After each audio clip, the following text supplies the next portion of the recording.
I just went BPA. I said, you're not going to play with me because I got options, right? You're not going to force me to do nothing. This is the beauty of where we are. You're not going to force me into doing anything I don't want to do. And that's what this pick represents. This is ridiculous value that you can't pass up. With the 34th pick in the 2024 NFL Draft, the Washington Commanders select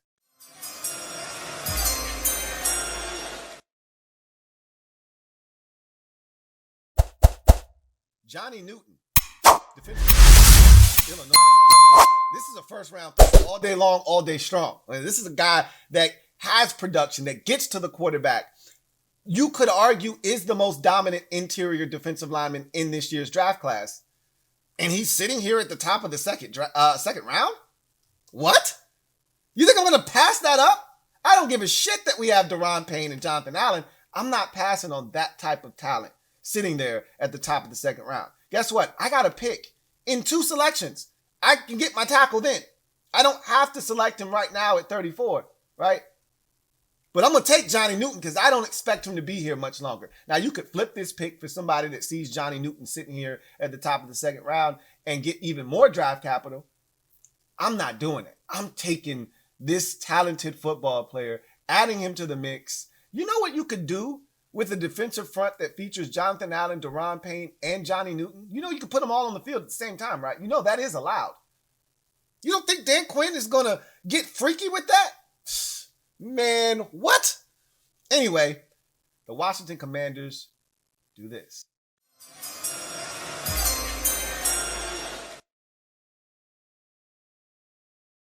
Jordan Magee, linebacker, Temple. I remember watching the combine, and Daniel Jeremiah said of Jordan Magee, I really like this guy. And he said, he essentially said, I'm standing on business. Of course, he didn't say that phrase, but he said, I'm sticking to my guns on this one. He said, I went around the league for support. I was looking for people to back me up on this one, and nobody would. But he says, I watched the tape.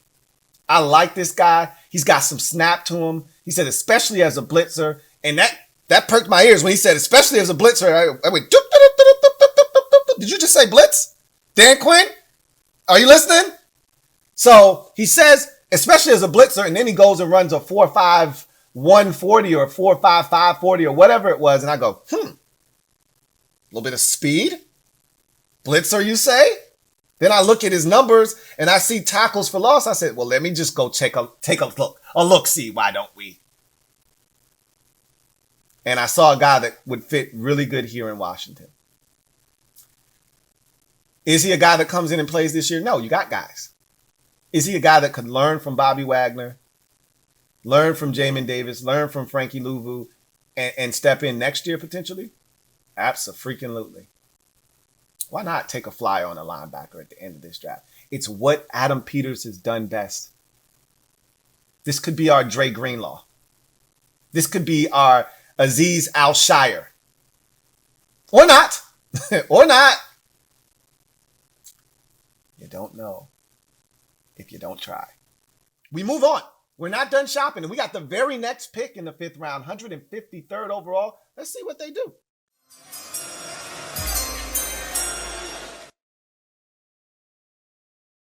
Dominique Hampton, safety, Washington. So, to me, this is a Jeremy Chinn clone.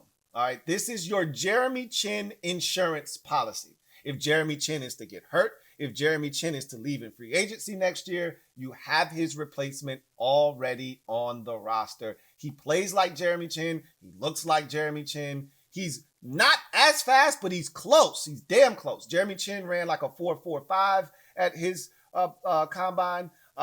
Dominique Hampton ran a 4.51. This guy is a super senior, played a lot of football, so you know what you're getting yourself into. He played 6 years of college football, all at the University of Washington. So he's one of those COVID babies that took advantage of the system, and he's ready to go right out of the package. And you know what you're going to get. He plays hard. He's physical. Doesn't always take the best angles. Best football is played down around the line of scrimmage, but he's athletic enough to drop over tight ends and run with those guys up the seam and down the field. So A lot of good stuff here with Dominique Hampton. Fits like hand in glove. And again, he comes in, is a core special teamer immediately, learns the nuances of the position.